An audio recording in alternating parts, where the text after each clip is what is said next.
Liz Carmouche will begin with a few questions from our media. Mason, your line is now live. Hi, Liz. This is Mason from the Sports Sesh podcast. How are you? Good. How are you? I can't complain.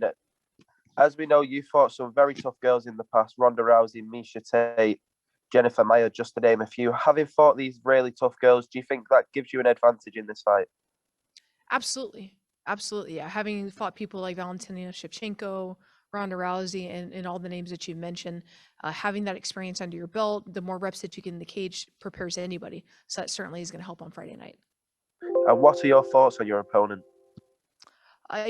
She's a tough opponent. She's 10-0, so it's really something I'm looking to create that first flaw on a record. Jay? Hey, thanks very much, Liz. And I spoke to Kana earlier this week, and she suggested the winner here could see a shot at gold with the right performance, not just a win. So, in your opinion, what is the right performance in this case? What's it going to take to lock up that title shot? A strong finish. Even if we put on a dominant performance and it went to decision, that I don't think that's something either of us want. At least I know for myself, it's not the case. I want to finish her. I want to make that flaw in her record something that she remembers for her life. So whether it's that I'm cutting her open, or I'm ground pounding her out, and she's tapping, or I'm submitting her, it needs to be a strong finish. And this journey that you've been on in MMA that I guess you could say you started in 2010 with your pro debut. It's been over 10 years now of active competition. There's been some twists and some turns. Can that journey ever be finished in a satisfying way, in your opinion, if you don't win gold in a major promotion? Not at all. You're absolutely correct with that. All right. Well, best of luck come Friday. Thank you. Mark? Thank you, Liz. It sometimes takes a little while for you to kind of get used to a camp, especially after a couple of fights. How has it been for you to acclimate with the new camp? And, have you kind of changed your kind of point of view when it comes to fighting in the cage? Yeah, you're absolutely correct. When you're fighting in a new camp, trying to learn the terminology with your new coaches, trying to learn the different training programs, everything, it takes a little bit of adjustment. And I certainly felt like I finally hit that groove and I really understand my coaches. We have good communication, a good rapport, and understanding of how we do everything. And that's something that I'm really enjoying now because I feel like it's helping me reach this new level and it's going to work and transfer really well into this fight. And how exciting is it to be able to fight in front of fans again? It's really exciting to feel that energy again and just know that you'll hear those people when you're walking out. I mean, when I'm in the cage, I'm not really that person that hears them one way or the other, but it's the walk out and the exit that you really can feel the energy of the people.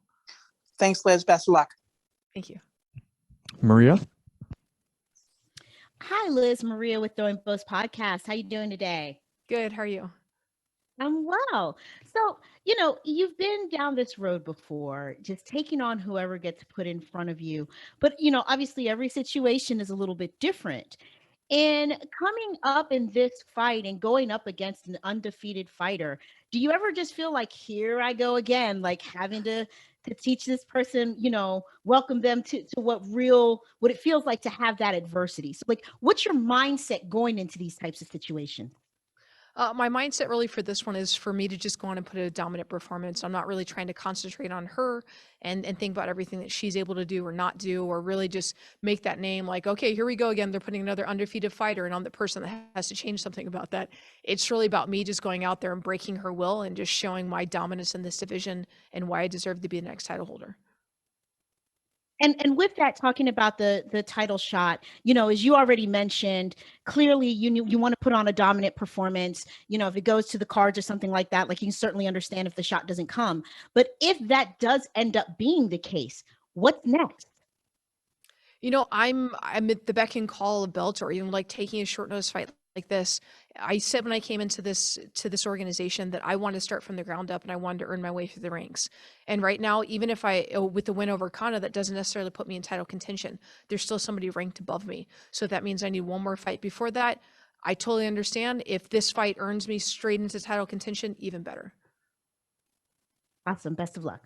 Thank you. All right, Dylan. Hey there, Liz. I appreciate you making some time. Hey, no problem.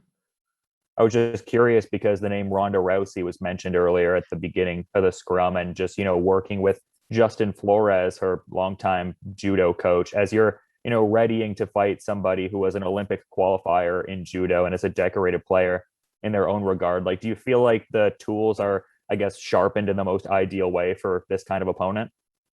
Yeah, absolutely. I working with Justin Flores is really about my own growth. I didn't know that I was going to be facing Kana, and I in no way had that set in stone or anything like that. It was just me wanting to step out and to grow better as a fighter. And I had an opportunity to work with Justin. He was wonderful, and it just happened to translate so well that the things I learned with him, I can apply to use in this fight. And just as a quick follow-up out of curiosity, because I'd seen an article where you were crediting the military for the career longevity, and just with Timothy Johnson also being a military veteran as well and having that pass, I'm kind of wondering, have you gotten to have any interaction or talk about those mutual experiences at all, or not so much? No, unfortunately, because of COVID, I haven't really had any interaction with any of the other fighters. I usually do feel like there are moments in the past where we would have an opportunity to get to know each other, see our associations, our backgrounds, whether it's military or otherwise. But because of COVID, we can't interact with each other. We have to stay in a room separately. So I haven't been able to touch base in any of my fights with any other fighters. All right, we'll take a few more here. Jeff? Jeff Brantley from the Man in the Cage podcast. Liz, you talked about needing that or wanting that strong finish here to get that title shot by the end of the year. How do you foresee that happening? Do you have a prediction here? Do you think there's any part of your game, without giving too much away, obviously, that you can exploit her game in this fight? Yeah, without giving too much away, I see a lot of possibilities here. And I know I say that a lot, but I really do. I think that there's just some limitations that she has in her game that she's really good at being able to implement. And in my shutting those down, it opens up more of my game to finish her in multiple different avenues. Thanks and good luck on Friday. Thank you. Hey, how's it going, Liz? This is MMA Locker Room, part of Pub Sports Radio.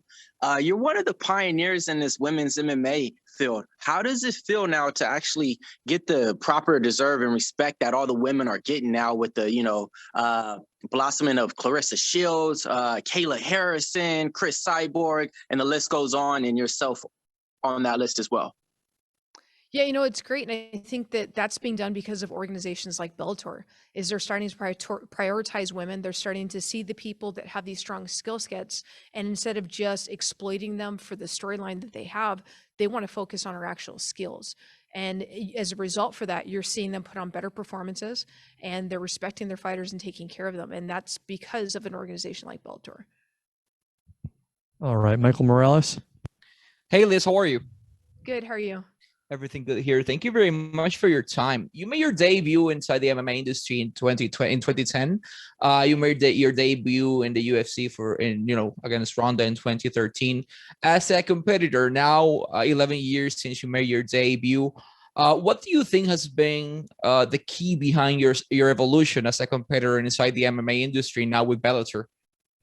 It's my hunger for growth. I don't believe in stagnation, and I think that part of that comes from my military experience and always wanting to evolve and be better. And I've applied that discipline and those lessons into my fight career, and I'm constantly striving to be better. I always tell people that there are kids now that can start training at 4 years old. So by the time they go pro at 18, they've been doing it for 14 years. That's longer than I've been doing it. So if I sit still for any moment and I rest and I think that I'm ahead of everybody else, there's a child that's going to be able to beat me up, and I'm not going to allow that. So I work every day to make sure that when I look back, it's like, okay, my 5-year-old, when he's 18, he could beat me up one day. We could be on the mats, and I'm not going to let that happen. I have to be better so I can keep my kid away from me. Awesome. Thank you very much, and wishing you success on Friday. Thank you. Santiago.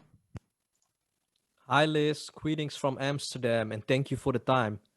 Thank The you. flyweight title is going to be up next month in a fight between champion Juliana Velasquez and Denise Kielholtz. How do you think this fight is going to play out? And do you think this fight of yours will be used to bring that next Bellator event in the spotlights? I think it will absolutely help bring that next event into the spotlight. And I think that's going to be a great pair up in July for this title. And there are just so many strong strengths in both of those women, and they have so many accolades coming into this. It's really hard to pinpoint who's it going to be, but I know that I'm excited for July, not only myself as next contender, but also as a fan. Good luck on fight night, Liz. Thank you. All right, last one here. Abraham. Hey Liz, it's Abraham from the Fight League Report. You mentioned training with Justin Flores for your growth as a fighter. What have you learned from him, and do we expect any new tools to be seen in this fight? Absolutely. With every fight, whether it's working with Justin or somebody else, you can always expect I'm going to bring something out that you haven't seen before. I'm constantly looking to evolve and grow and to add new aspects and new tools into my game so I can show off for the fans and show off for everybody else. And the lessons I've learned from Justin is not only to stuff judo, but also in ways to use judo to my own game. So maybe I'll be able to get in some of my own throws on Friday. All right. Thanks for the time, Liz. Good luck on